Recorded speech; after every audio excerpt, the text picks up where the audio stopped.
하나님의 평화가 여러분과 함께하기를 주의 이름으로 축복합니다. 오늘 우리에게 주시는 하나님의 말씀은 마태복음 12장 15절부터 21절 말씀까지입니다. 바리새인들은 예수님을 위험인물로 인식합니다. 예수님을 향한 적대감이 이제 노골적으로 표현되게 됩니다.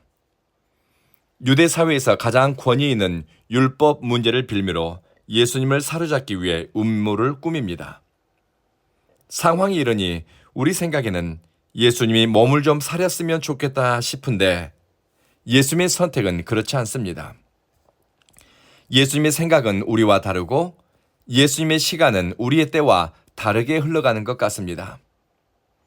어제 말씀을 나누었던 것처럼 바로 조금 전에 안식일 문제로 바리새인들과 논쟁이 있었습니다. 분개한 바리새인들은 예수님을 죽이겠다며 밖으로 나갔습니다. 분위기가 이러니 일단 예수님도 그 장소를 벗어납니다. 하지만 안식일에 병 고친 것 때문에 이 사단이 났는데 예수님은 이날 자신을 찾아온 수많은 사람들의 병을 다 고치셨습니다. 다만 사람들에게 예수님에 대해서 세상에 너무 드러내지 말라고 당부했습니다. 예수님은 자신과 관련한 이사야 선지자의 예언을 인용합니다. 요약하면 이런 내용입니다. 보아라, 내가 선택한 나의 종, 내 마음에 드는 사랑하는 자, 나의 영을 그 사람 위에 둘 테다. 그러면 그가 정의를 다른 민족에게 널리 알릴 것이다. 우리 성경에는 심판이라고 번역했지만 영어 성경과 새 한글 표준 세번역 성경은 정의라고 번역했습니다. 그는 다투지도 않고 소리를 높이지도 않을 것이다. 정의가 승리할 때까지 꺾인 갈대를 잘라내버리지 않고 꺼져가는 심지를 끄지 않을 거야.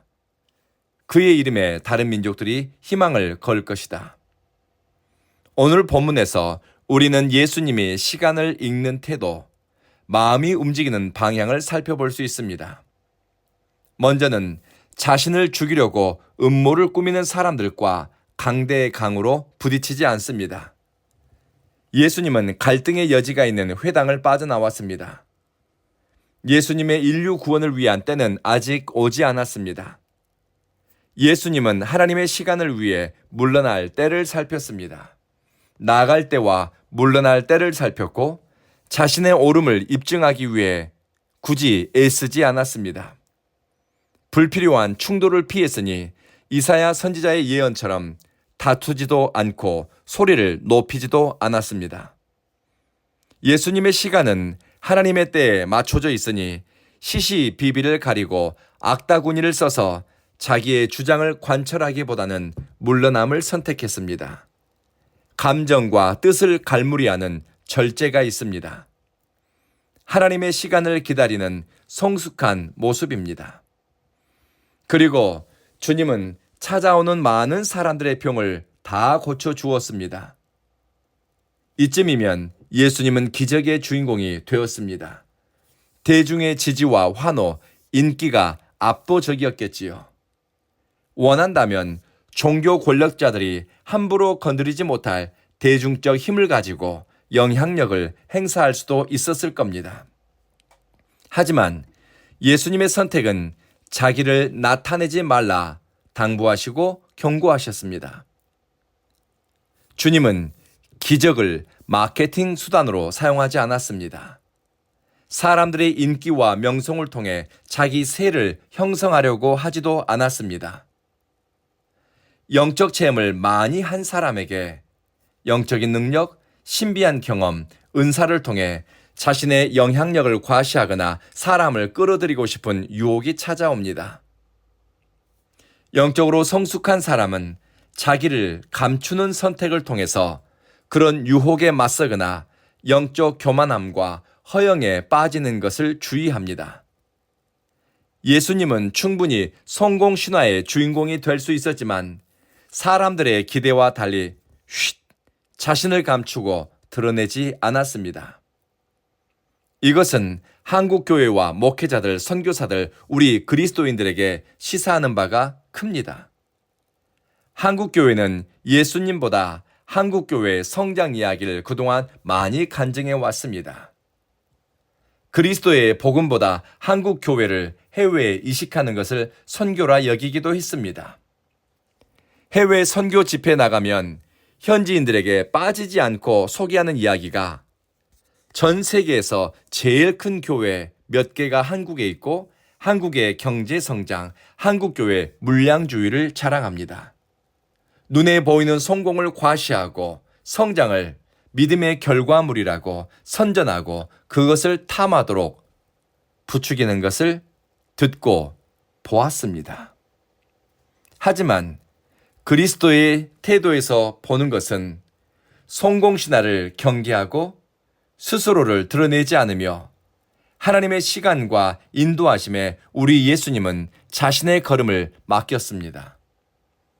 예수님은 나를 드러내지 말라고 스스로를 감췄고 하나님의 때를 위해 자신을 낮추니 성공신화에 중독되지 않고 인기와 명성에 의해 영적 균형을 잃지도 않았습니다.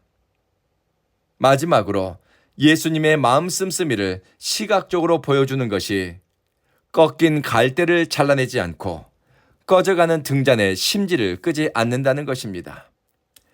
대부분의 신학자와 설교자들은 여기서 상한 갈대 혹은 꺼져가는 심지, 이것은 상하고 무기력한 인간의 모습이라고 해석합니다. 우리는 도로를 지나다가 바람에 꺾인 억새를 제주도에서 많이 봅니다. 이삭이 꺾인 억새꽃, 처량해 보입니다. 제주의 강한 바람을 맞으며 이리저리 휘청대며 흔들리는 모습을 보면 줏대 없는 것 같고 연약하고 비루해 보이고 초라해 보입니다. 주님은 그런 대상을 향해 연민의 마음, 자비의 마음, 긍휼의 마음을 품습니다. 저는 꺾인 갈대를, 억새를 볼 때마다 주님, 제가 꺾인 갈대 같은 인생입니다. 저를 불쌍히 여기소서라고 기도를 드립니다. 예수님은 우리의 연약함을 탓하지 않으십니다. 꺾인 삶 같고 무기력하고 무능력해 보이지만 주님은 그런 인생도 의미 있다고 찾아오십니다. 그렇다고 예수님이 우리의 연약함을 제거하고 우리를 마치 600만 불의 사나이처럼 강한 사람으로 개조시키는 것은 아닙니다. 예수님은 꺾이고 바람에 흔들리고 자기 몸 하나 건사하기도 버거운 인생에게 하나님의 생명으로 성령의 기운을 불어넣으십니다. 새 마음을 갖고 새 사람으로 살도록 우리 내면을 회복시킵니다. 소망의 사람으로 변화시킵니다. 예수님을 보고서 세상 사람들과 나라들은 하나님의 정의를 보게 된다고 말씀합니다. 선교학자들은 21절을 선교의 궁극적 결론이라고 해석합니다. 온 나라와 민족에게 희망은 그리스도의 자비, 하나님 아버지의 긍휼함입니다. 오늘 기도하실 때 꺾인 갈대 같은 우리의 모습, 꺼져가는 것처럼 소망 없고 무기력한 우리의 모습을 고백하면서 주님의 긍휼과 자비를 구합시다. 그리고 우리에게 영안을 열어주시니 하나님의 때를 읽을 줄 알게 하시며 작은 성공과 성취의 균형을 잃지 않고 하나님의 영광을 드러내는 것을 삶의 목적으로 삼기를 기도합시다. 자비하신 주님, 성공신화, 물량주의, 눈에 보이는 것으로 성공을 평가하고 하나님의 은혜를 측량했던 우리를 불쌍히 여기소서. 꺾인 갈대에도 주님의 시선이 모이고 꺼져가는 심지에도 주님의 마음이 가니 이 하나님의 긍휼하심을 신뢰함으로 우리 삶을 주님께 내어 맡기게 하소서. 있는 모습 그대로 주님께 의탁함으로 더 큰 은혜의 자리로 나아가도록 도와주십시오. 사랑하는 주여, 온 교회 믿음의 식구들이 마음에 품은 기도 제목과 입술의 모든 말을 들으시고 응답하소서. 온 교회 성도들은 기도의 능력을 신뢰하고 기도의 능력을 경험하고 기도의 힘으로 일상을 살아가게 하소서. 몸이 연약하거나 마음이 낙심하여 애통하는 사람, 상한 심령으로 일상의 기쁨을 잃어버린 사람을 주님 만져주시니 회복되기를 원합니다.